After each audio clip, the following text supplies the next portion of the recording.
TV Radio de Vie. Merci Seigneur pour l'œuvre qui se fait. Merci les frères et sœurs pour l'équipe technique pour le retour ici. Parce que ça nous fait bizarre de ne pas pouvoir nous entendre. Voilà, que Dieu soit béni pour la présence de chacun. Voilà. Alors on va prendre sans plus tarder la parole de notre maître. Alléluia, gloire à Dieu. Nous sommes dans Ésaïe chapitre 4, verset 1er. Ésaïe chapitre 4, verset 1er.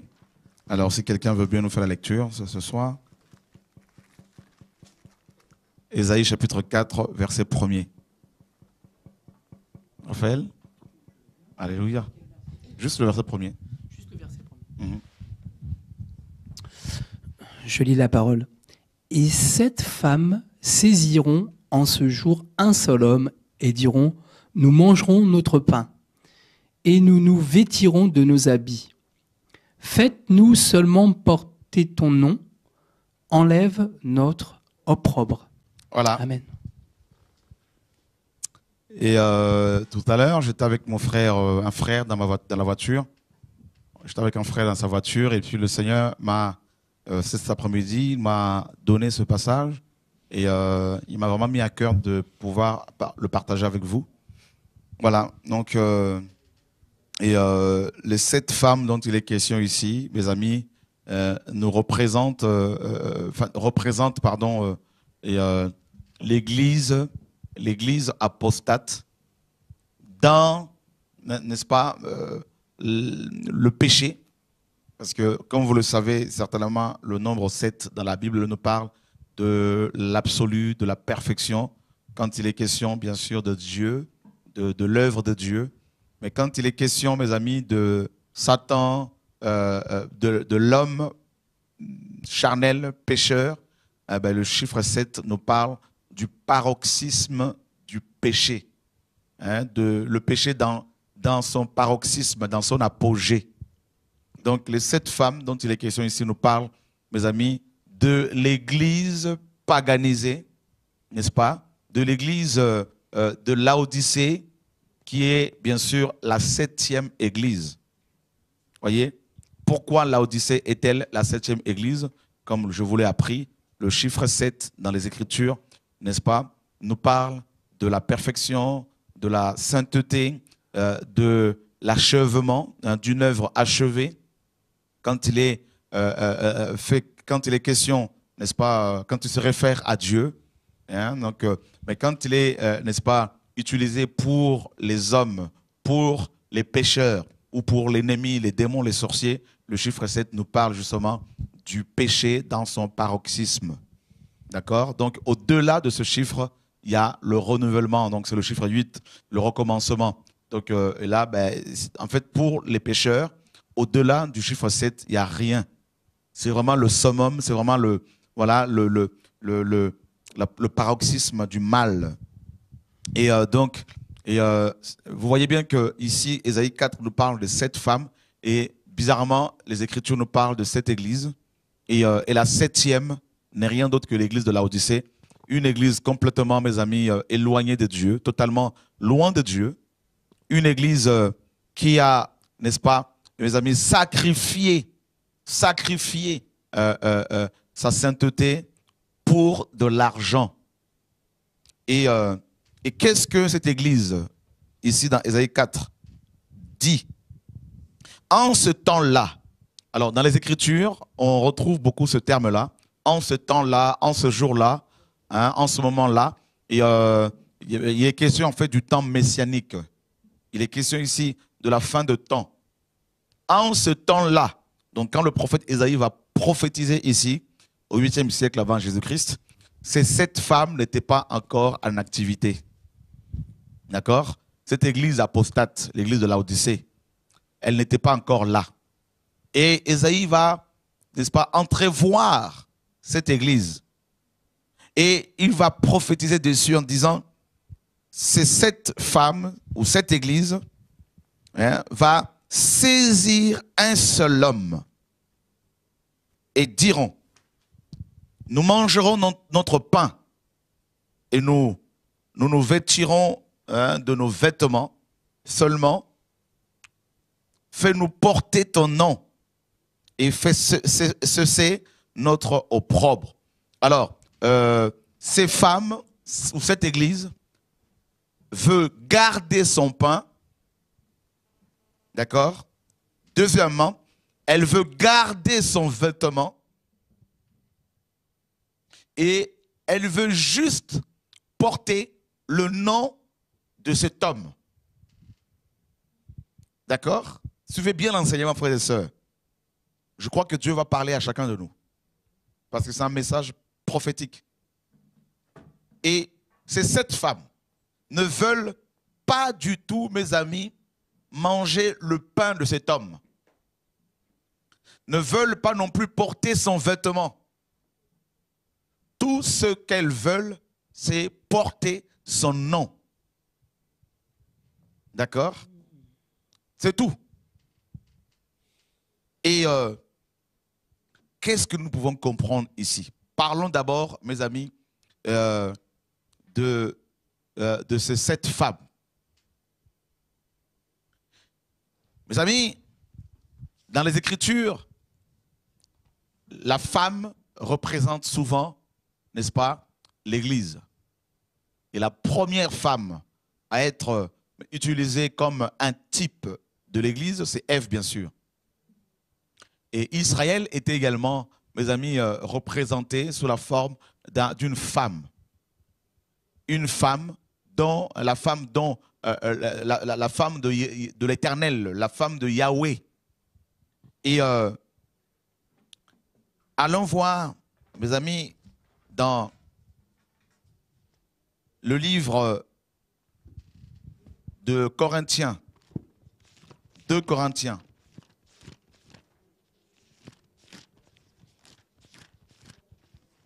Chapitre 11.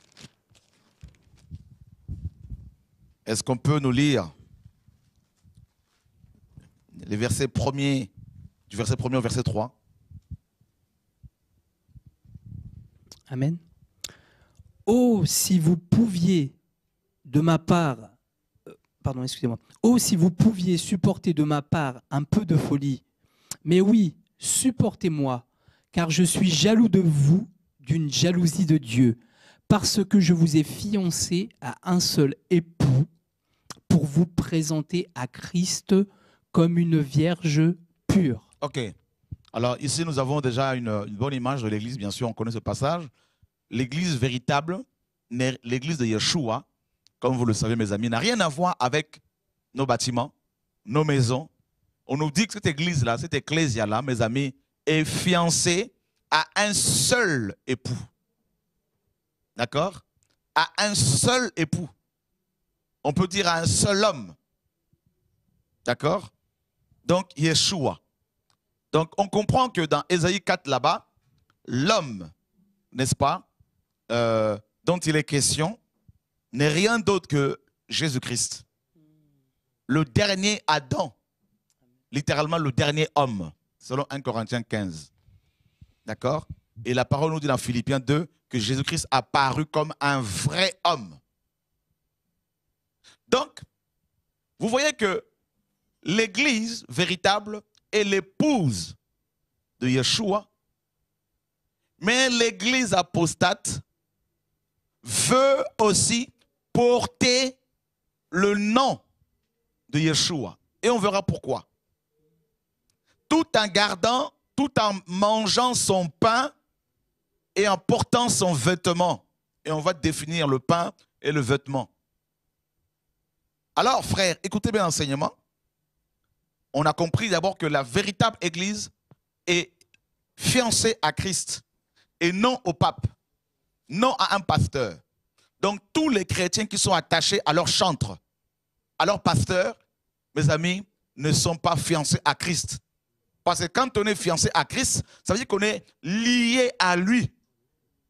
On n'est pas attaché à un bâtiment, attaché à une maison, attaché à un groupe de personnes. On est attaché d'abord à Christ, dont tout le corps, solidement assemblé, tire sa force.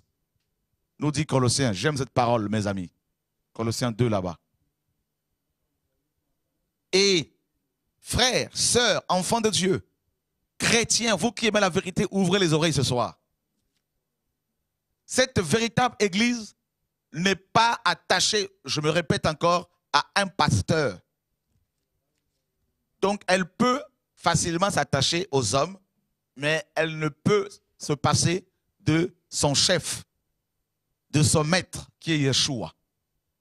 Alors, qu'est-ce qu'on apprend encore? On apprend, frères et sœurs, qu'il y a une autre femme qui n'est pas fiancée à Christ. C'est cette femme, cette église, donc apostate, veut profiter aussi du nom de Yeshua. Alors, je veux, pendant que l'Esprit me donne des passages, je vais vous les donner rapidement pour ne pas les oublier. Pourquoi porter ce nom? Nous sommes dans Actes chapitre 19. Alléluia. J'aime l'évangile, mes amis. Vous aimez la parole, n'est-ce pas? Alors, j'aime l'illumination que Dieu peut nous donner. Actes chapitre 19. Nous sommes au verset 13. Acte 19, verset 13. Quelques exorcistes juifs ambulants essayèrent d'invoquer sur ceux qui avaient des esprits malins le nom du Seigneur Jésus en disant « Je vous conjure par Jésus que Paul prêche ». Ceux qui faisaient cela étaient 7 fils de Séva, juifs, l'un des principaux sacrificateurs. Ils étaient combien? 7. Ils étaient 7. Alléluia. Vous voyez, mes amis, la combinaison entre Ésaïe 4 et Acte 19. Les 7 femmes, je n'avais même pas vu les choses comme ça. Moi, ça vient de tomber tout de suite là, comme ça. Les 7 femmes qui voulaient porter le nom de Jésus-Christ. Et voilà, ici, on nous parle de 7 fils de Séva, sacrificateurs, qui ont voulu aussi porter le nom de Jésus. D'accord? Mais pour quelle raison? Pour quelle raison? Et parce qu'ils ont vu l'épouse de Jésus-Christ chasser les démons en utilisant ce nom glorieux. Donc ils ont vu Paul, qui faisait partie du corps de Christ, de l'épouse de Yeshua, utiliser le nom de Yeshua sur les démons et ça marchait. Et eux, ils se sont dit, ils étaient sacrificateurs aussi, hein, donc une fausse église. Ils se sont dit aussi, nous allons utiliser le même nom, tout en gardant notre pain. Et leur pain à eux, c'était Moïse. Et leurs vêtements à eux, c'était, n'est-ce pas, leur propre justice. Or, on ne peut pas chasser les démons tout en mangeant Moïse et en portant son propre vêtement. Vous voyez, frère, et c'est terrible. Hein? Et ils ont essayé d'invoquer sur les possédés. Ils sont allés chercher les possédés quelque part. Ils ont commencé à invoquer le nom de Yeshua sur eux. Ça n'a pas marché. Et nous connaissons la suite. Il est dit que cet homme possédé s'est jeté sur eux. Et il a déchiré leurs vêtements. Ils se sont enfuis. Complètement nus. Vous voyez, frère? Ils ont dit, nous vous chassons au nom de Jésus-Christ que Paul prêche. Fais-nous seulement porter ton nom. La majorité de vos pasteurs portent le nom de Jésus-Christ sans manger son pain, sans porter son vêtement. La majorité de nos chantres d'aujourd'hui, qui ont même des voix, des belles voix, mais ne veulent pas manger le pain de Jésus et porter son vêtement. Ils veulent simplement, mes amis, simplement son nom. Parce que Yeshua a dit tout ce que vous demanderez en mon nom, vous l'aurez. Et ils pensent que le nom de Jésus-Christ est un gris-gris. Vous voyez, frère? Voilà pourquoi Matthieu 7, 21 dira, le Seigneur dira à la fin de temps, je leur dirai, hein, beaucoup me diront, n'avons-nous pas prophétisé par ton nom? N'avons-nous pas chassé les démons par ton nom? Hein? Et je leur dirai ouvertement, je ne vous ai jamais connu. Vous voyez, frère? Donc, ça veut dire que nous sommes dans une époque, mes amis, où la plupart des chrétiens que vous rencontrez portent tous le nom de Jésus. Tout le monde se dit chrétien. Vous voyez? Comme Christ. Tout le monde porte son nom là. Mais un petit noyau seulement, mes amis, mange le pain de Jésus et porte son vêtement. On va le voir, frère. Alléluia, alléluia, alléluia. Dieu va, je vous dis, moi, c'est pas moi qui reçois cela. Dieu donne cela au même moment que vous. Je reçois en même temps que vous. Voyez, frère, nous sommes dans une génération. Dans Ésaïe 4, ce sont ces 7 femmes qui sont allées voir eux-mêmes Jésus-Christ pour lui dire, nous mangerons nous-mêmes notre pain. Nous porterons nous-mêmes nos vêtements. Toi, donne-nous seulement ton nom. Vous voyez? Donne-nous seulement ton nom. Et c'est tout. Et c'est ce que les 7 fils de Séva, souverains sacrificateurs, ont fait. Et c'est ce que la majorité de nos pasteurs font.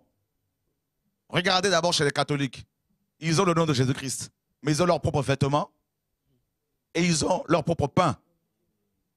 Vous voyez, frère? Regardez les protestants. Ils ont le nom de Jésus-Christ. Mais ils ont leurs vêtements. Ils ont leur pain. Regardez les chantres d'aujourd'hui, frère. Les musiciens chrétiens, soi-disant. Ça chante Jésus au bout des lèvres. Mais ils ne mangent pas le pain de Jésus et ils ne portent pas son vêtement. Donc nous sommes d'abord en train de vous définir les 7 femmes. C'est l'église de Laodicée. Allons voir ces 7 femmes. Après nous allons développer, mes amis, le pain. Nous allons développer le vêtement au nom de Yeshua. J'espère que Dieu nous éclaire ce soir encore. Là. Alléluia. Apocalypse 3, verset 4. 3, pardon, 14.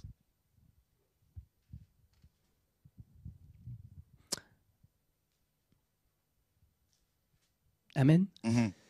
Écrit à l'ange de l'église de Laodicée. Voici ce que dit l'Amen, le témoin fidèle et véritable, le principe de la création de Dieu. Je continue? Oui, oui. Je connais tes œuvres, je sais que tu n'es ni froid ni bouillant. Puisses-tu être froid ou bouillant? Ainsi, parce que tu es tiède et que tu n'es ni froid ni bouillant, je te vomirai de ma bouche parce que tu dis, je suis riche, je me suis enrichi et je n'ai besoin de rien. Et parce que tu ne sais pas que tu es malheureux, misérable, pauvre, aveugle et nu, je te conseille d'acheter de moi de l'or éprouvé par le feu, afin que tu deviennes riche, et des vêtements blancs, afin que tu sois vêtu et que la honte de ta nudité ne paraisse pas, et un collier pour oindre tes yeux, afin que tu vois. Ok. Tu vois ici, mon frère Raphaël, et vous tous qui êtes là ce soir, qui aimez la vérité, la 7e église, l'église de Laodicée, représente les 7 femmes, mes amis, d'Ésaïe 4. Et qu'est-ce qu'on apprend ici? On apprend que cette église-là mangeait un autre pain. Cette église avait son propre vêtement et le Seigneur l'appelle nue. Le Seigneur la voyait nue. La première église qui est tombée, Adam et Ève, s'est retrouvée nue, sans vêtements. Et ils avaient refusé le pain de Dieu pour manger un autre pain, l'arbre de la connaissance du bien et du mal. Et leurs vêtements, c'était quoi? On a vu que leur pain, c'était l'arbre de la connaissance du bien et du mal. Et leurs vêtements, c'était des feuilles de figuier. Et quand Dieu est venu leur parler, sa gloire était telle que ces feuilles ont dû éclater. Quand Dieu les a appelés, voilà pourquoi Adam dira, je suis nu. Pourtant, la parole nous dit qu'il avait des vêtements de figuier. Voyez, frères et sœurs? Donc, les 7 femmes représentent l'église de Laodicée, c'est-à-dire toutes les fédérations chrétiennes, la chrétienté actuelle, les témoins de Jéhovah, les catholiques, les protestants, les évangéliques, les églises indépendantes, les églises presbytériennes, méthodistes, tout ça, frère, pentecôtistes, et toutes les fédérations chrétiennes, catholiques, évangéliques, les adventistes, tout ça, là, mes amis, c'est dans le même panier. C'est la chrétienté paganisée. Tout le monde se réclame de Jésus-Christ. Voyez, frère, tout le monde se réclame de Jésus-Christ. Tous les chantres, toutes les femmes qui chantent, tout ça là, et qui ne veulent pas du pain de Jésus, c'est-à-dire on va voir ce que c'est ce pain-là. Et tout ce monde-là, mes amis, ce grand mélange-là, cette chrétienté actuelle, c'est la grande religion. C'est l'église luciférienne. Vous voyez, frère? Et cette église représente les 7 femmes, en fait, ou également l'église de Laodicée. Elle est très riche. Elle est riche matériellement, financièrement, n'est-ce pas? Et pourtant, le Seigneur l'appelle misérable, aveugle, nu et pauvre. Allons voir maintenant le pain. Définissons le pain. Le pain. 1 Corinthiens, chapitre 10.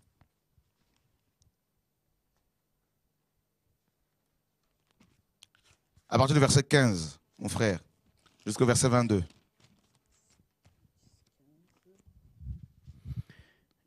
15 à 22. Je parle comme à des hommes intelligents. Jugez vous-même de ce que je dis. La coupe de bénédiction que nous bénissons n'est-elle pas la communion au sang de Christ? Le pain que nous rompons n'est-il pas la communion au corps de Christ? Puisqu'il y a un seul pain, nous qui sommes plusieurs, nous formons un seul corps. Tu peux t'arrêter là. Le pain, mes amis, est l'image de la communion avec Christ.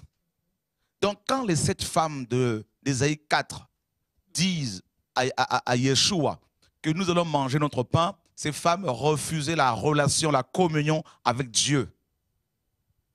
Vous voyez, frère, comme Adam. Et on nous dit également qu'il y a un seul pain. Raphaël, il y a un seul pain, un seul. Il n'y en a pas 2, il n'y en a pas 3. Ça veut dire littéralement, il y a un seul message. D'accord? Un seul message. Il n'y en a pas 2, mon frère. Il n'y en a pas 2. Ça veut dire que si tu es chrétien, si je suis chrétien, nous devons avoir le même message. D'accord? Nous devons nous accorder, même si il peut y avoir quelques divergences, mais sur l'essentiel là, on doit s'entendre. Parce que c'est le même esprit qui donne le même message. Hein? Il y a un seul pain. C'est l'évangile véritable chrétien. Écoutez bien, ouvrez les oreilles. C'est pour cela ce message que Dieu nous donne à prêcher aujourd'hui. Il y a d'autres frères et sœurs dans le monde entier que nous ne connaissons pas. Les vrais enfants de Dieu, quand ils l'entendent, ils ne peuvent que l'accepter parce que c'est le pain qui se trouve déjà dans leur cœur. Jesus Christ. Ouh. Nous croquons tous, vous et moi, mes amis, sur le même pain. Vous voyez, donc, c'est pour ça qu'il y a ce grand rassemblement des élus. Parce que la trompette retentit. Comme il y a un seul pain, eh bien, tout le monde se dit, c'est ça la parole, c'est ça la vérité, c'est ça le message. Dieu me l'avait dit, Dieu me l'avait montré. Parce qu'il y a un seul pain. Jesus Christ. Alléluia. Voilà pourquoi même si on nous critique, les vrais enfants de Dieu, quand ils entendent ce son-là, ils disent non, arrêtez, c'est ça la parole. Arrêtez de dire des mensonges. Oh, c'est des gourous, c'est des sorciers, faux prophètes. Oh, c'est des coureurs de femmes, tout ça c'est faux. Où sont les preuves? Arrêtez la comédie. C'est ça le message. C'est pour cela même nos ennemis ne peuvent pas nous abandonner, nous oublier. Ils sont toujours là, 10 ans après la séparation, ils sont toujours en train de se connecter sur TV de Vie parce qu'au fond d'eux, ils savent que c'est ça le pain. Amen. Jesus Christ. Amen. Tu peux. Comme les pharisiens, ils étaient tout le temps derrière Jésus. Hein, le retour là-bas, les pharisiens, ouais. Ils étaient toujours derrière Jésus. Mais les pharisiens, ouais. Tout le temps pour voir ce qu'il disait, juste pour voir s'il disait quelque chose de faux. Ils ne pouvaient pas ne pas l'oublier. Parce qu'il attirait. Malgré tout, Jésus attirait les religieux. C'est terrible. C'est terrible, effectivement. On se dit, mais Seigneur, pourquoi tout cet engouement, cette ébullition, ces propos sanguinaires, pourquoi? Mais c'est parce qu'il y a un seul pain. Et tous les yeux sont braqués dessus. Et Paul continue, mes amis. Oui. Puisqu'il y a un seul pain, nous qui sommes plusieurs, nous formons un seul corps. Nous sommes plusieurs et nous formons un seul corps. Ça veut dire que nous mangeons tous le même pain. Nous, les vrais chrétiens. Voilà pourquoi quand j'entends un prédicateur qui prêche le message du temps, je dis ça, c'est la vérité. Voyez? Donc parce que nous mangeons tous le même pain, frère. On continue. Nous formons, puisqu'il y a un seul pain, nous qui sommes plusieurs, nous formons un seul corps, car nous participons tous à un seul même pain. Waouh! Voici les Israélites selon la chair. Ceux qui mangent les victimes ne sont-ils pas en communion avec l'autel? Que dis-je donc? Que la viande sacrifiée aux idoles est quelque chose ou qu'une idole est quelque chose? Nullement. Je dis que ce qu'on sacrifie, on le sacrifie à des démons et non à Dieu. Or, je ne veux pas que vous soyez en communion avec les démons. Waouh! Vous ne pouvez boire la coupe du Seigneur et la coupe des démons. Vous ne pouvez participer à la table du Seigneur et à la table des démons. Donc tu vois ici, Raphaël, mes frères et sœurs, il y a une table qui est dressée pour les chrétiens du monde entier. Et ils participent au même pain. C'est le principe de la Sainte Seine, le repas du Seigneur. Quand le Seigneur a convoqué les 12 apôtres pour la Sainte Seine, il a pris le pain, il a levé et il a rompu. Parce que c'était le même pain pour tous. Mais Judas, qui n'était pas destiné au ciel, quand il a pris ce pain, il est dit que dès l'instant où le morceau fut donné à Judas, Satan entra en lui. Ceux qui essaient de manger ce pain alors que Dieu ne les a pas, mes amis, Satan prend place dans leur cœur parce qu'ils ne sont pas de Dieu. Voilà pourquoi quand ils entendent ce message-là, ils deviennent furieux. Comme Judas, quand il a pris le pain, il est devenu encore plus méchant. Satan est entré en lui. C'est pour cela que ce message-là, quand les religieux l'entendent, c'est comme si le diable entre en eux, ils veulent notre mort. Vous comprenez maintenant? Parce que le pain que nous mangeons provoque la vie chez les enfants du royaume, mais il provoque la mort chez les autres.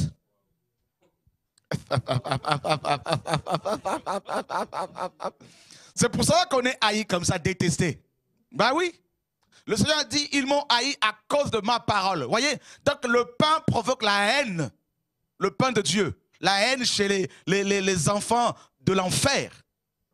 C'est pour cela que ne soyez pas choqués si les gens vous haïssent, vous détestent à cause du pain que vous commencez à manger.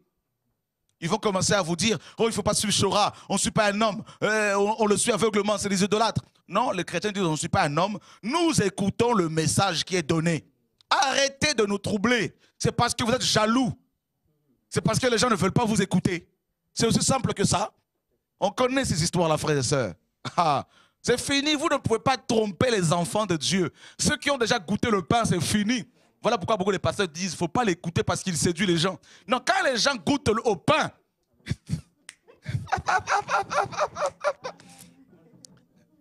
tu peux y aller, tu peux y aller, tu peux y aller. Comme tout à l'heure, je disais, c'est pas la séduction, parce que Dieu m'a vraiment montré la vérité. Amen. Et voilà, tu avais une épée en or, et je sais que l'épée, c'est la parole. Et c'est pour ça que ça m'a mis une paix. Et je sais que cette parole-là qui sort là, elle ne sort pas de l'homme. Amen. Elle sort du ciel, et je suis convaincu, et je le dis haut et fort devant la France entière, je ne suis pas un homme, je suis Yeshua. Amen. Voilà, et c'est lui que je veux suivre simplement. Amen. Voilà. La parole, le véritable, le pain de vie. Le Seigneur a dit quoi, mes amis? Le pain de vie. On va arriver quelque part. Paul dit qu'il y a une table qui est dressée pour les chrétiens et nous mangeons le pain du Seigneur. Et il y a une coupe. Vous voyez que c'est la Sainte Seine, le pain là. Le repas du Seigneur. Et le pain, en fait, c'est quoi? C'est la Pâque. C'est pour cela, lors de la Pâque, les Hébreux mangeaient le pain azim. Du pain sans levain. Donc, quand les femmes d'Ésaïe 4 disaient, n'est-ce pas, à Yeshua, nous voulons manger notre pain, parce qu'elles refusaient la croix. Parce que la Pâque, c'est la croix. Parce qu'à la croix, le pain a été rompu. Le corps de Jésus a été rompu. Voilà pourquoi, mes amis, nous sommes une Pâque nouvelle. Nous dit en Corinthiens 5, alléluia, c'est ça le message. Jesus Christ, alléluia. Il y a quelque chose ce soir, mes amis, de glorieux. Jesus. Le ciel est ouvert. Les vrais enfants de Dieu seront libérés par la parole pure, frère. L'eau pure. Jesus Christ. Vous voyez, l'église apostate refuse la croix. Voilà pourquoi les gens ne prêchent plus la croix. La croix, la repentance, la conversion, la sanctification, la sainteté, la dénonciation du péché, frère. La croix, c'est quoi? La croix, mes amis, c'est l'arbre de vie que Adam a refusé de manger pour manger le pain de la mort. L'arbre de la connaissance du bien et du mal. Vous voyez, frère? Donc la croix, mes amis, le pain, c'est le corps de Christ. C'est sa parole. Le pain, c'est la croix, c'est la Pâque. Et quelle est la fête la plus importante chez les Hébreux? C'est la Pâque. Quelle est la fête de la délivrance qui a protégé les Hébreux, mes amis, de l'exterminateur? C'est la Pâque. Donc vous voyez qu'il y a le pain et il y a la coupe. La coupe, il y a le sang. Donc c'est ça la Pâque. Donc c'est cette femme, l'église apostate, refuse la croix, refuse, mes amis, le sacrifice de Yeshua. Voilà pourquoi cette église-là met l'accent sur les œuvres. Il faut payer la dîme pour être béni. Il faut faire des 3 jours à sec de jeûne pour être béni. Mes amis, il faut faire des 100 jours de jeûne pour que les gens soient guéris. Alors que la Bible dit que ce n'est pas par nos jeûnes que les gens sont guéris. Mais c'est par le meurtre sûr de Jésus, Ésaïe 53. Ce ne sont pas nos jeûnes qui font que Dieu guérit les gens. Ce ne sont pas nos prières qui font que Dieu guérit les gens. Dieu les a déjà guéris, mes amis, depuis l'éternité, lorsqu'il a sacrifié son fils. Oh, mes amis, c'est ça l'évangile, le pain de vie, la parole pure que nous devons annoncer, frères et sœurs. Cette parole qui brise, mes amis, les chaînes, qui casse les chaînes, mes amis, de la religion. Jesus Christ. Ah non, j'aime la parole, frère. Le pain. Allons dans les Écritures, frère. Allons dans les Écritures. On a vu que dans 1 Corinthiens 10, le pain, c'est le corps de Christ, c'est la Sainte Seine, c'est la Pâque. Voilà pourquoi Melchisédek va apparaître à Abraham, le père de la foi, avec, mes amis, du pain et du vin. Jesus Christ. Alléluia. Abraham a goûté au pain et au vin. La Pâque n'a pas commencé avec Moïse. La Pâque a commencé avec, mes amis, dès l'éternité, mes amis. Oh, mes amis, depuis l'éternité, est manifesté, révélé d'abord à Abraham. Il a vu, mes amis, le Dieu très haut, El Elyon. Mes amis. Wow. Nous sommes dans Jean. Oh, j'aime le feu de la parole. Le feu de la parole. Alléluia. Jesus Christ. Nous sommes dans Jean chapitre 6, verset 48. Oh, alléluia. Le pain, le pain, le pain. Jean, on peut y aller, mon frère, on peut y aller dans Jean 6, 48. Oh, j'aime l'esprit de feu. Le baptême de feu. Alléluia. Jean 6, 48. Je suis le pain de vie. Jesus Christ. L'église apostate veut porter le nom de Jésus, mais elle ne veut pas de la vie de Jésus-Christ. Or, il ne peut y avoir de vie sans la mort. Il ne peut y avoir la mort sans la croix. Vous voyez, frère, il faut passer par la croix pour être mort. Et il faut mourir pour être ressuscité. Mes amis, vous voyez, mes amis, Jésus-Christ dit, je suis le pain de vie. C'est terrible, hein? Vos pères ont mangé de la manne dans le désert et ils sont morts. Vous voyez?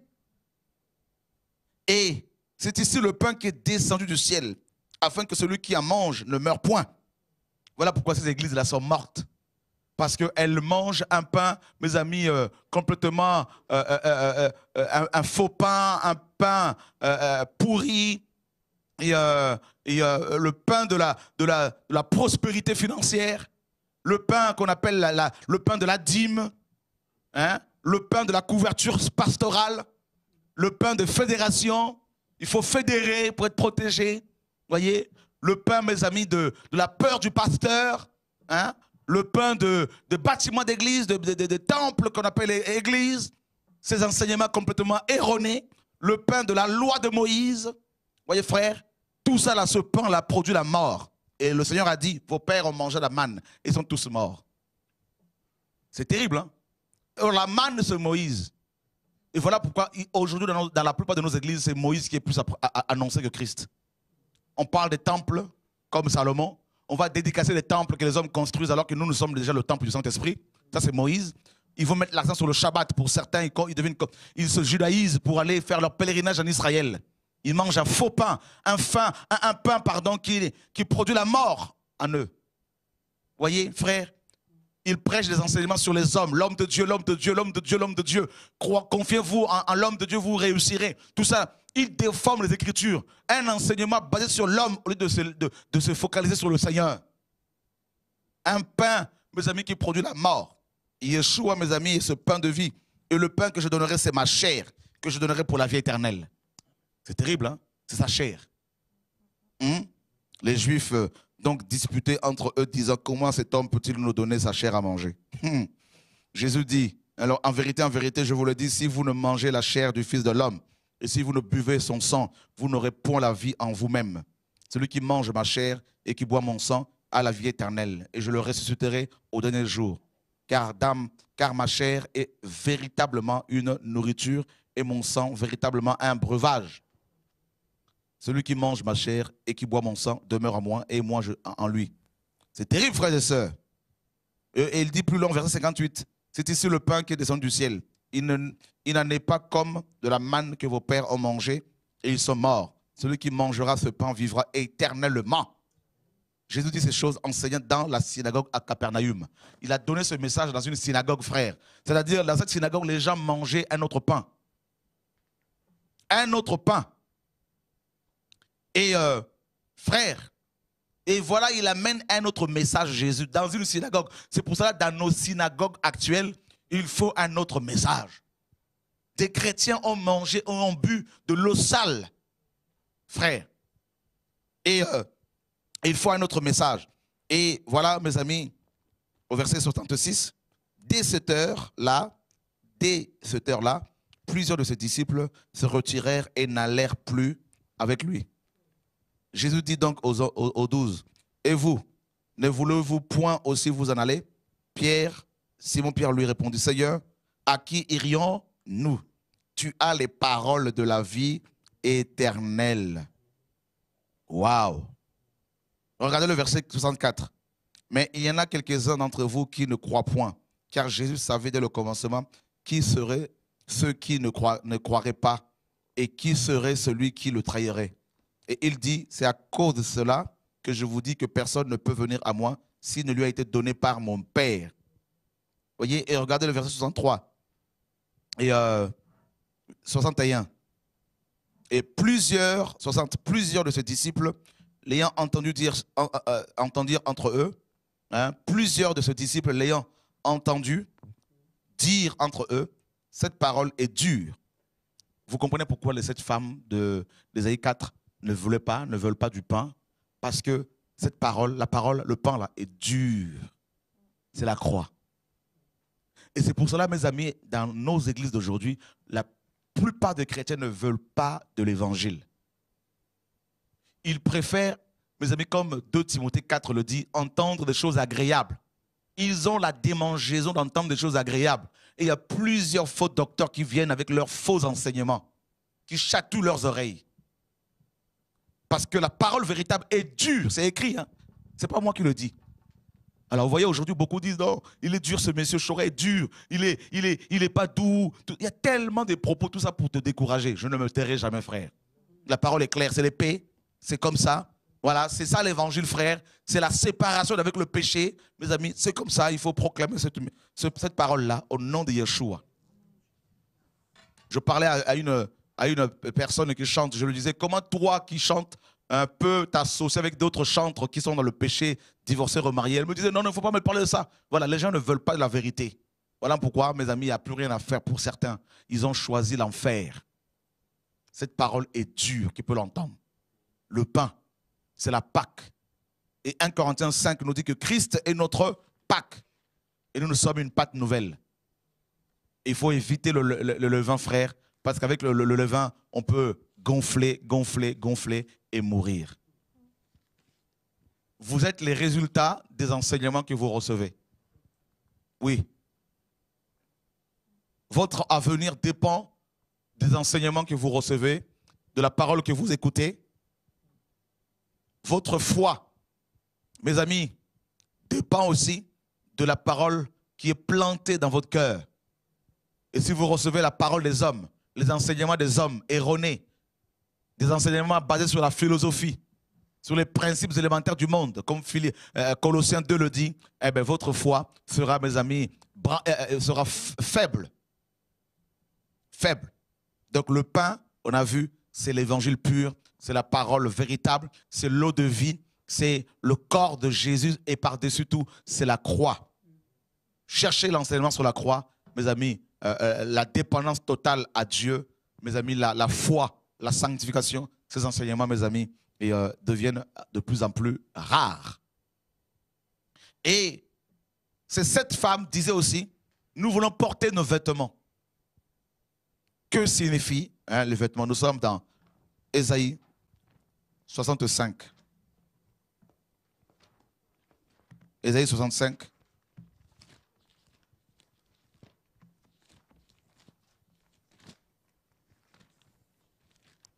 Oh Dieu, merci pour ta parole. Le Seigneur nous enseigne, mes amis, l'évangile est glorieux. Voilà, nous sommes dans Ésaïe, Raphaël, 64, verset 5, pardon, je crois.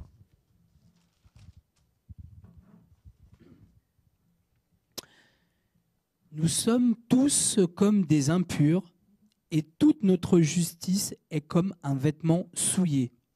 Nous sommes tous flétris comme une feuille, et nos crimes nous emportent comme le vent. Ok. Toute notre justice est comme un vieux, n'est-ce pas, vêtement. Donc, les vêtements dans les Écritures représentent la justice. Aussi bien la justice divine et la justice humaine. Et ces femmes qui voulaient garder leurs vêtements voulaient en fait garder leur propre justice. Voyez frères, leurs propres œuvres. Elles refusaient la justice de Dieu. La parole nous dit, mes amis, que si notre justice, le Seigneur disait aux apôtres, si votre justice ne dépasse pas celle des pharisiens, vous ne serez pas sauvés. Et quelle était la justice des pharisiens? Il fallait observer le Shabbat, il fallait observer les jours, il fallait se faire circoncire, il fallait payer la dîme, mes amis. Et c'était ça leur justice. Elle était complètement, mes amis, humaine, charnelle. Et la justice du Seigneur est celle que nous avons obtenue grâce à l'œuvre de la croix.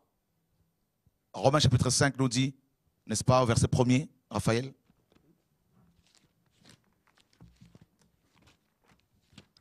Romains 5, 1.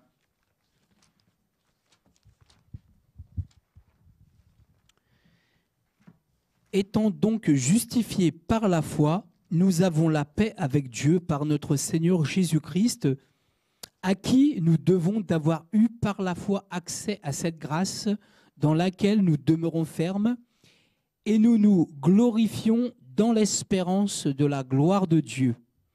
Bien plus, nous nous glorifions même des afflictions, sachant que l'affliction produit la persévérance, la victoire dans l'épreuve, et cette victoire, l'espérance. Or, alléluia. Ah, c'est bon. Voilà, la parole nous dit que, mes amis, nous sommes justifiés par la foi, par, n'est-ce pas, le sacrifice de Christ. Cela veut dire que personne ne peut être sauvé s'il ne reçoit la justice de Dieu. Dieu, n'est-ce pas, par le sacrifice de son Fils, nous a rendus justes. C'est lui qui nous a déclarés justes. Ce ne sont pas nos œuvres.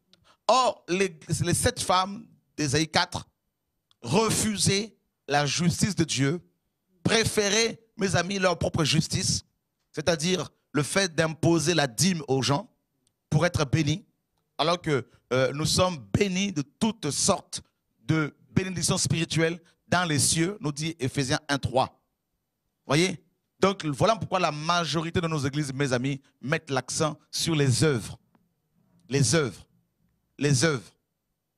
Plus vous donnez de l'argent, plus vous allez être amis des pasteurs. Plus vous donnez de l'argent, plus les gens vont vous considérer. Voyez? Tout tourne autour de la justice humaine. Et les gens se glorifient du fait qu'ils donnent beaucoup d'argent à l'assemblée. Ils se glorifient parce qu'ils ont des beaux vêtements, costumes et cravates, soutanes. Ils pensent que c'est cela la justice de Dieu. Ils s'appellent majesté, comme dans certaines assemblées ici à Paris, notamment dans l'une d'elles où il y a la prospérité financière à fond. On prêche cet évangile et les gens croient que c'est avec, mes amis, parce qu'ils sont adhérés, parce qu'ils ont adhéré aux fédérations qui vont être protégées. Ils pensent que leur protection viendra des hommes. Voilà pourquoi ils vont rapidement fédérer pour ne pas avoir leur bâtiment fermé. Vous voyez? Tout ça, c'est parce que tous ces comportements, mes amis, nous parlent du refus de ces chrétiens, de ces prédicateurs, de laisser Dieu les justifier. Vous voyez, frère? Alors que Jésus-Christ dit dans Marc 10 qu'il est impossible aux hommes de se sauver eux-mêmes. Il est impossible d'accéder au salut par ses propres moyens. Vous voyez, frère? Et Ésaïe 64, 5 nous dit que toute notre justice est comme un vieux vêtement sale. C'est terrible, frère. Ça veut dire que tu ne peux pas être accepté par le Seigneur parce que tu jeûnes beaucoup. Tu ne peux pas être guéri par le Seigneur parce que tu as beaucoup prié. Tu ne peux pas être béni financièrement par le Seigneur parce que tu as beaucoup donné. Non. Tu ne peux pas. Oui, il y a un principe sur lequel plus tu donnes, plus tu es béni. Mais nous devons comprendre que même l'argent que nous avons, c'est Dieu qui permet à ce que nous l'ayons. Qu'as-tu que tu n'aies reçu? Et si tu l'as reçu, pourquoi te glorifies-tu?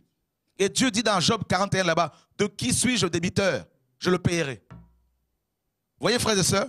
Donc tout vient de Dieu. Tout. Quand je vois sur Internet des femmes qui prêchent et qui disent, notamment à Kinshasa, que c'est parce qu'elles font des jeûnes de 100 jours que Dieu guérit les gens, je me dis quelle insulte. On crache sur l'œuvre de la croix en parlant comme ça. Parce que Dieu nous a guéris avant même que le monde ne soit créé. Il est dit clairement dans Ésaïe 53, c'est par ce meurtrissure que nous sommes guéris. Ce n'est pas par nos jeûnes, nos prières que les gens sont guéris, délivrés, frère. Loin de là. Quand Pierre a prié pour cet homme boiteux de naissance, les gens étaient étonnés, mes amis, de cette guérison. Et Pierre a dit, pourquoi vous étonnez-vous?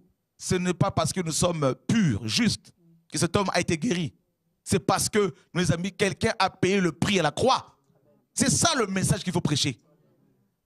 Quand j'entends des pasteurs dire aux chrétiens, oui, mais j'ai prié pour toi, Dieu t'a guéri, tu ne m'as rien donné, et tout ça là. Et ils ont besoin de la reconnaissance, d'être récompensés, des actions de grâce. Mais les actions de grâce doivent être rendues au Seigneur.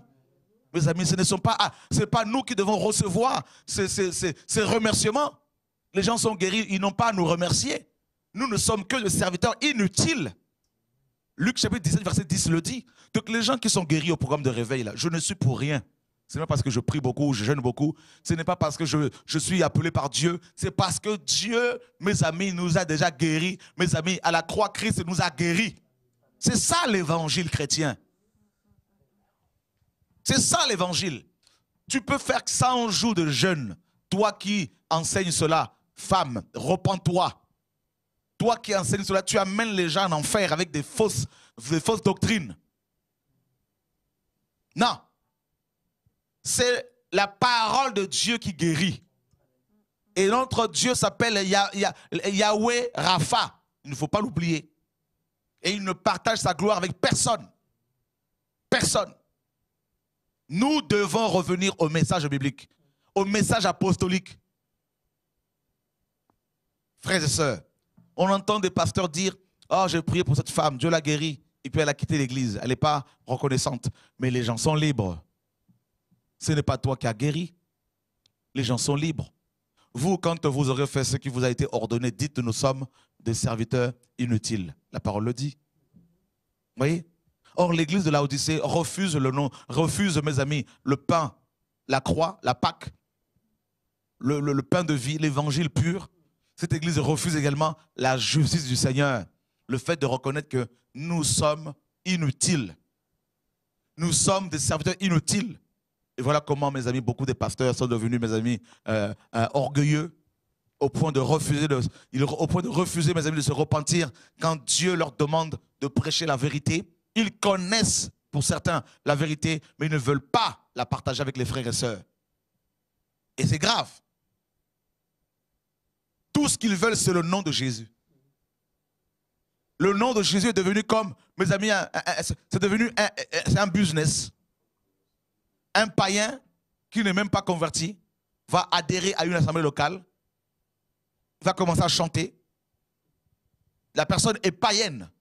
Elle ment. Elle court après les maris d'autrui.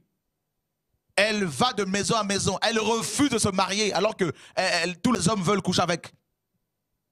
Et cette personne-là, qui est bien une païenne, mes amis, porte le nom de chrétienne, hein, le nom de Christ, va d'église en église pour semer le trouble. Et on a des cas comme ça dans nos églises.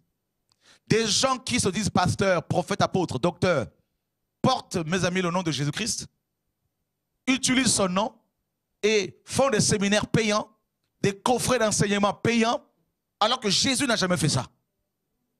Ils portent son nom, ils prêchent son nom, ils prêchent sur son nom, mais ils ne vivent pas comme le Maître a vécu. C'est-à-dire, ils refusent la vie de Jésus. Car le pain, c'est la vie. Vous voyez, frère, il a dit qu'il est le pain de vie. La vie de Jésus, c'est quoi? Christ n'a pas fait, fait payer ses enseignements. Donc, il ne faut pas faire payer. Christ n'a pas fait payer ses chansons. Ils ont chanté dans le jardin de Gethsémane avec les disciples. Mes amis, qui a payé, mes amis, pendant qu'ils chantaient là-bas? Personne. Donc, vous, toutes les personnes, et chrétiens, écoutez-moi bien ce soir. À chaque fois que vous voyez un chantre faire payer aux gens son concert, à chaque fois que vous voyez une chantre faire payer aux gens son concert, à chaque fois que vous voyez un pasteur faire payer aux gens sa formation biblique, sa conférence, ses écoles de danse payantes, frère, dites-vous, ce sont des gens qui portent le nom de Jésus, mais qui refusent son pain, qui refusent son vêtement, sa justice. Et Romain nous dit revêtez-vous de Christ, mes amis. C'est ce que Romain nous dit. Revêtez-vous de Christ. Donc Christ est vraiment un vêtement, frères et sœurs, que nous devons porter. Romains chapitre 13, verset 13. Romains 13, 14, pardon.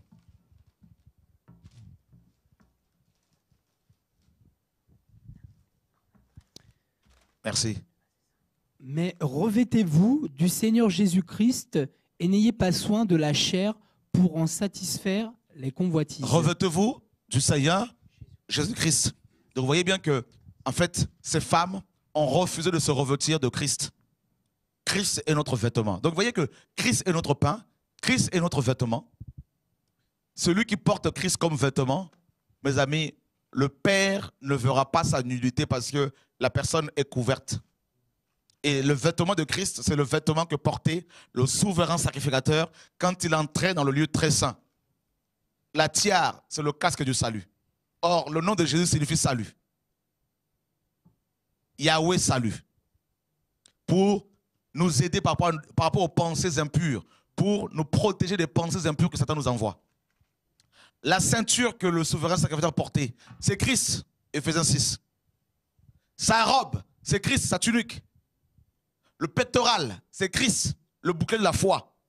Vous voyez, frère?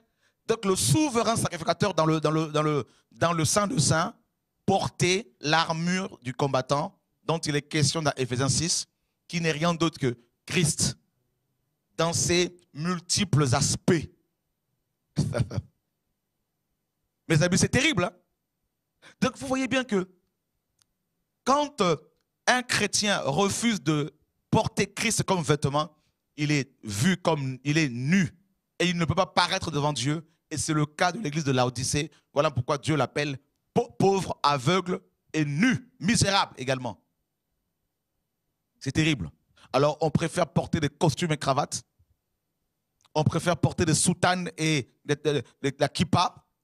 Et des chrétiens évangéliques qui deviennent de plus en plus judaïsants se mettent, mes amis, à porter la kippa. C'est le monde à l'envers. Et ils ont délaissé Christ. Les catholiques proclament, se réclament du nom de Jésus-Christ. Les mormons se réclament du nom de Jésus-Christ. Les témoins de Jéhovah se réclament du nom de Jésus-Christ. Les protestants se réclament du nom de Jésus-Christ. Voyez frère, même chez les musulmans, ils parlent aussi de Moussa, de Issa, Jésus. Ils parlent de Jésus. Ils disent qu'il est prophète. Donc vous voyez, même dans l'islam, ils ont pris aussi le nom de Jésus. Vous vous rendez compte? C'est terrible, frère. Donc tout le monde porte ce nom-là. Même les païens par rapport à l'histoire. On parle d'avant et d'après Jésus-Christ. Hein? Fais-nous seulement porter ton nom. La parole est vraie, chrétien. Vous vous rendez compte, frères et sœurs? Hein? Mais maintenant, où sont, mes amis, les vrais enfants de Dieu? Ce sont ceux qui ont le pain et le vêtement. Parce que ceux qui ont le vêtement, ils sont sanctifiés. Ils craignent Dieu. Ils ont la nature de Christ en eux. La vie de Jésus. Vous voyez, frères et sœurs? Voilà pourquoi beaucoup de personnes aujourd'hui veulent bâtir les églises simplement avec le nom de Jésus. On voit bien on se rend compte que tel frère, tel monsieur n'a même pas l'onction, n'a même pas le message, n'a même pas la parole, mais il veut quand même diriger une église. Vous vous rendez compte? Tout le monde veut ouvrir sa boutique. Tout le monde veut créer sa société, mes amis, religieuse. Mais où sont les vrais chrétiens? L'heure est grave. L'heure est grave. Pour finir, Matthieu, chapitre 7.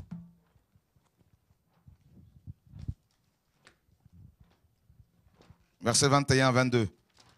Vous pouvez nous appeler si vous le souhaitez au 01 64 98 90 45.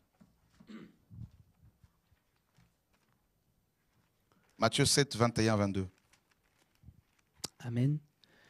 Ceux qui me disent « Seigneur, Seigneur » n'entreront pas tous dans le royaume des cieux, mais seulement celui qui fait la volonté de mon Père qui est dans les cieux. Plusieurs me diront en ce jour-là, « Seigneur, Seigneur, n'avons-nous pas prophétisé par ton nom? N'avons-nous pas chassé des démons par ton nom? Et n'avons-nous pas fait beaucoup de miracles par ton nom? Alors je leur dirai ouvertement, je ne vous ai jamais connu. Retirez-vous de moi, vous qui commettez l'iniquité. » Vous voyez, à la fin, maintenant le Seigneur dira à tous ces gens, à cette église, qui refusaient de porter, n'est-ce pas, de manger le pain du Seigneur et de porter son vêtement, cette église qui voulait simplement utiliser le nom de Jésus-Christ, le Seigneur dira à cette église, retire-toi de moi. Et ça va être la confusion. La confusion. Et pendant que je parlais, le Seigneur m'a donné un autre passage dans 2 Timothée 2.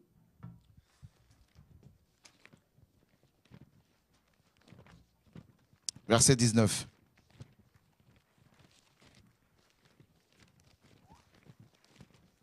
Plusieurs viendront en mon nom, disait le Seigneur. Dans Matthieu 24. Plusieurs viendront en mon nom, disant c'est moi qui suis le Christ. Il a dit le Seigneur. Donc vous voyez bien que les gens utilisent le nom de Jésus-Christ aujourd'hui. Ça marche, hein? Parce que beaucoup de personnes sont malades, ont besoin de la guérison. Donc du coup, dès qu'il y a un prédicateur qui vient, qui parle bien, eh ben, il se laisse séduire. Dès qu'il y a un chanteur qui a une belle voix, alors qu'elle n'est pas sanctifiée, eh ben, les gens se laissent séduire. Nous sommes dans 2 Timothée 2, 19. Amen. Néanmoins, le solide fondement posé par Dieu subsiste, avec ces paroles qui lui servent de sceau. Ah! Le Seigneur connaît ceux qui lui appartiennent, et quiconque prononce le nom du Seigneur, qu'il s'éloigne de l'iniquité. Quiconque prononce le nom du Seigneur, qu'il s'éloigne de l'iniquité. L'église de Laodicée, ces 7 femmes ne veulent pas s'éloigner de l'iniquité. Voilà pourquoi dans ces églises, mes amis, l'accent est mis sur le nombre et non sur la qualité. Donc les voleurs, les menteurs, les divorcés remariés, les impudiques, tout ça là, les sorciers, tout le monde est mis dans le même panier, fédération, tout ça là, c'est Babylone, unissons-nous, voyez, afin d'être forts, afin de ne pas être dispersés, tout ça, mais pourtant, il n'y a pas la sanctification, on ne dénonce pas le péché et on ne chasse pas de ces églises les gens qui ne veulent pas se repentir, qui ne veulent pas se sanctifier. Parce que les gens ont besoin de voir leur salle remplie, leur bâtiment rempli. Donc du coup, ils ferment les yeux sur le péché, sur la compromission. Et c'est grave, frères et sœurs. Parce que les pasteurs veulent avoir des gros salaires. Donc ils voient, sur chaque tête de chrétien, sur chaque tête de ces hommes et ces femmes, ils voient des billets de banque et non des âmes qui doivent être amenées à Dieu. Et c'est grave. Je tiens à préciser ce soir également, frères et sœurs, ceux qui me connaissent un peu, je ne suis pas quelqu'un qui court après les chantres pour qu'ils viennent ou qu'elles viennent chanter. Jamais, jamais, jamais. Si on vous a dit cela, c'est du mensonge. Je ne cherche pas la collaboration avec des chantres professionnels. Pas du tout. Et vous savez que Dieu nous donne aussi des chants. Donc, on ne cherche pas la collaboration avec des chantres professionnels, loin de nous. Nous avons des frères et sœurs qui reçoivent des chants et nous bénissons le Seigneur pour leur vie. Donc, nous ne courons pas après les chantres. Nous ne demandons pas non plus aux chantres de venir chanter chez nous. Pas du tout. Donc, ce n'est pas notre manière de fonctionner. Pour ceux qui nous connaissent un peu, frères et sœurs. Mais nous voulons donner l'opportunité à tout le monde de pouvoir se repentir. Et ceux qui la saisissent avancent avec le Seigneur. Ceux qui ne la saisissent pas, eh bien, tant pis. Et nous continuons notre marche. Et personnellement, comme je l'ai souvent dit, je ne cherche pas du tout la collaboration avec des pasteurs ou avec des chantres. Je suis seul et je crie. Je ne suis qu'une voix qui crie et je tiens à clarifier encore les choses afin que les frères et sœurs soient bien éclairés. Hein? Donc des gens qui peuvent vous dire dans les coulisses, oh, on nous a obligés à aller chanter là-bas. C'est du mensonge, totalement. C'est pas comme ça que nous fonctionnons, frères et sœurs. Donc, et nous donnons à chacun l'opportunité de se repentir. Et comme je le dis, les programmes de samedi, ce n'est pas, n'ont rien à voir avec une église. Ce n'est pas une église, c'est le Mont Carmel. C'est comme une plateforme. Et les gens peuvent s'exprimer, n'est-ce pas, poser des questions. Voilà, donc, et voilà, frères et sœurs, nous n'avons peur de personne. Et les gens qui parlent dans les coulisses, quand ils viennent là, on leur donne le micro pour qu'ils disent ouvertement ce qu'ils ont à dire. Et comme beaucoup sont tellement hypocrites, ils ne le disent pas. Voilà, c'est ça le message, frère. On ne craint personne. Nous voulons, mes amis, nous sommes tels nous sommes devant vous, tels nous sommes dans les coulisses. Voilà. Et Dieu est celui qui justifie ses enfants au nom de Yeshua. Voilà, frères et sœurs. Et nous n'allons pas collaborer avec des gens qui ne veulent pas se sanctifier. Et c'est pour cela, au début de l'émission, on a parlé des frères et sœurs qui chantent, qui ont des grâces, qui craignent le Seigneur, que nous voulons encourager, frères et sœurs. Voilà, au nom de Yeshua. Et nous allons continuer à dénoncer les chantres qui font des concerts payants, qui vont avec des maris d'autrui, des femmes d'autrui, n'est-ce pas? Et, ou des pasteurs qui font n'importe quoi, comme on l'a fait également hier. On a dénoncé cet apôtre qui a été avec une femme, avec sa fille, au nom de Yeshua.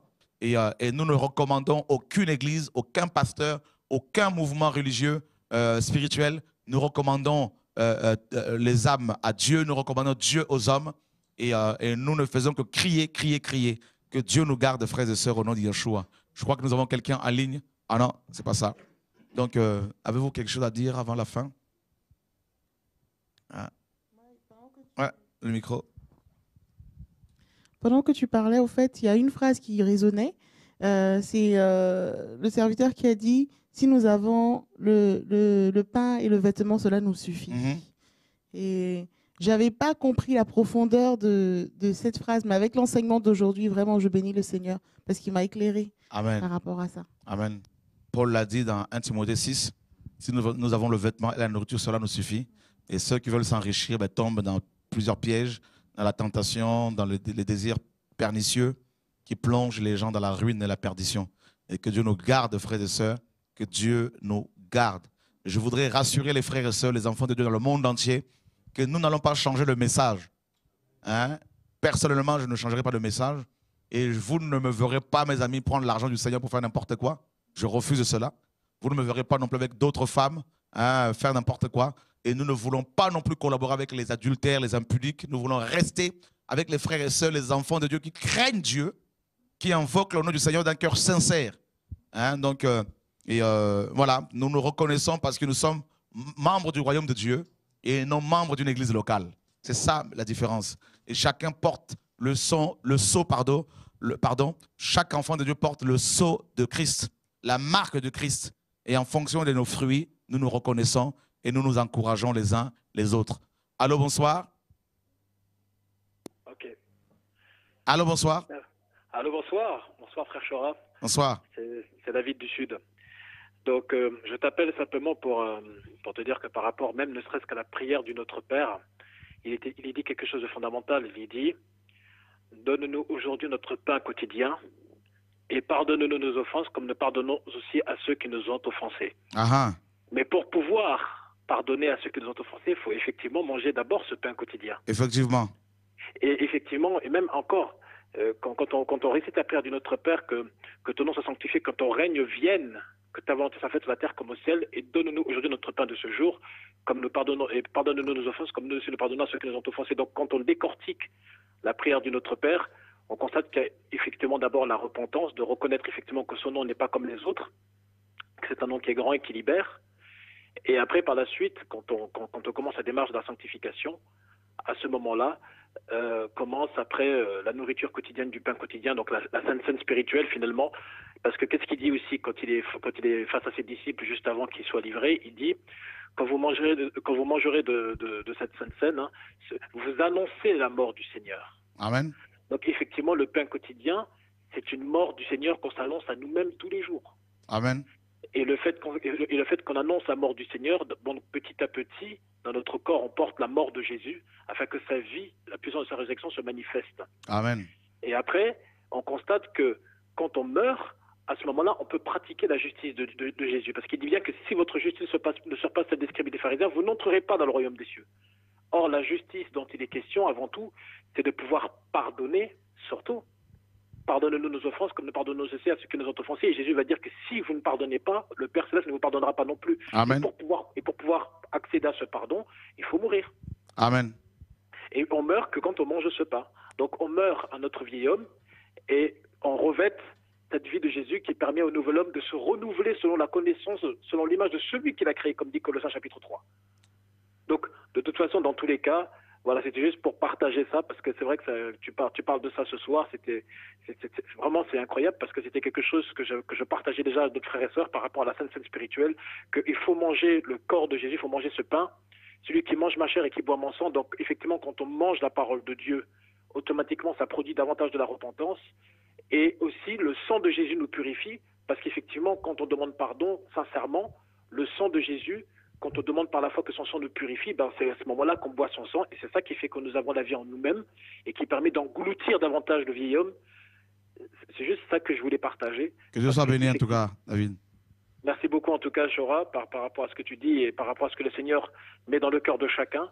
Et comme tu l'as dit très bien, quand on participe tous à un même pain, les enfants de Dieu qui veulent vraiment reconnaître la vérité, ne peut que reconnaître que ce qui est dit ce soir vient vraiment de l'Éternel et de personne d'autre. Amen. En tout cas, voilà, que Dieu te bénisse et qu'il bénisse tous ceux qui sont sur ce plateau et qui bénissent tous les frères et sœurs dans le monde qui cherchent vraiment l'Éternel. Amen. Et surtout son adoration en esprit et en vérité. Amen, gloire à Dieu. Voilà. Amen. Amen. Au revoir, frère, merci. Alors, je voudrais, avant de finir, juste dire aux frères et sœurs qui sont attachés à la sainte doctrine, et qui prient beaucoup aussi pour nous, et qui peuvent se poser des questions parfois sur la manière dont le Seigneur nous conduit, et quant aux personnes aussi qui nous ont beaucoup combattus, qui nous ont beaucoup attaqués hier, et qui peuvent parfois se trouver avec nous dans les programmes de réveil. Ce n'est pas pour collaborer avec eux, croyez-moi. Hein, donc nous collaborons aujourd'hui avec le Seigneur, et donc ça, il n'y a pas de problème, rassurez-vous, il n'y a pas de problème. Et puis, voilà ce que la parole, moi je veux être biblique, je veux appliquer ce que la parole nous dit. Dans Romains chapitre 12, verset 17, « Ne rendez à personne le mal pour le mal, Nous ne sommes pas là pour rendre le mal pour le mal. Les gens nous font du mal, les gens nous accusent faussement. Nous n'allons pas rendre le mal pour le mal. Attachez-vous aux choses honnêtes devant tous les hommes. S'il cela est possible et autant qu'il dépend de vous, soyez en paix avec tous les hommes. Voyez? Ne vous vengez pas vous-même, mes bien-aimés, mais donnez lieu à la colère, car il est écrit, c'est à moi la vengeance, hein, c'est à moi que la vengeance appartient. Et je le rendrai, dit le Seigneur, c'est du vieux français. Si donc ton ennemi a faim, donne-lui à manger. C'est la parole qui le dit. Si ton ennemi a faim, donne-lui à manger. Voyez? S'il a soif, donne-lui à boire. Car en faisant cela, tu amasseras de charbon de feu sur la tête. Ne te laisse pas vaincre par le mal, mais surmonte le mal par le bien. C'est ce que les Écritures nous disent. Les gens nous critiquent, les gens nous maudissent. Nous n'allons pas les maudire. Nous les bénissons. Et s'ils viennent au programme de réveil, nous leur donnons le micro, pas pour qu'ils chantent, pour qu'ils prêchent, non. Pour leur donner l'opportunité de pouvoir demander pardon. Et s'ils ne la saisissent pas, c'est entre eux et Dieu. Nous sommes, mes amis, nous voulons être bibliques et nous bénissons tout ce monde-là. Et Dieu, n'est-ce pas, justifiera toujours ses enfants. Voilà, que Dieu soit béni. Donc, au programme de réveil que nous organisons tous les samedis, croyez-moi, je ne cours après personne et je n'invite personne pour venir chanter ou prêcher. Nous nous attendons au Seigneur et Dieu nous donne des chants nouveaux et je peux vous assurer que ça nous suffit largement. Je ne dis pas qu'on n'a pas besoin de frères et sœurs, mais je veux dire, la présence de Dieu nous est indispensable et c'est ce que nous voulons d'abord. Voilà, donc que Dieu soit béni. J'encourage les frères et sœurs de Bruxelles à continuer à persévérer, frères et sœurs. On va continuer les réunions de réveil à Bruxelles. N'est-ce pas? À Bruxelles, nous avons procédé à la parole de Acte 19. L'apôtre Paul était à Éphèse. Il y avait beaucoup de problèmes entre, mes amis, beaucoup de Juifs jaloux lui causaient des problèmes. Et Paul a séparé les disciples d'avec les Juifs et il a enseigné ces derniers dans l'école de Tyrannus. Et c'est le travail que Dieu me demande de faire au niveau de Bruxelles. La séparation avait été faite. Et les frères et ceux qui veulent la vérité suivent les enseignements comme Dieu les conduit. Et jusqu'à ce que le Seigneur nous demande d'arrêter le programme de réveil là-bas. En tout cas, que le Seigneur vous garde. Et au nom de Yeshua, mes amis, soyez fortifiés. Pensez à nous dans vos prières. Et que toute la gloire soit rendue à Yeshua, notre Seigneur. Merci à tout le monde. À bientôt.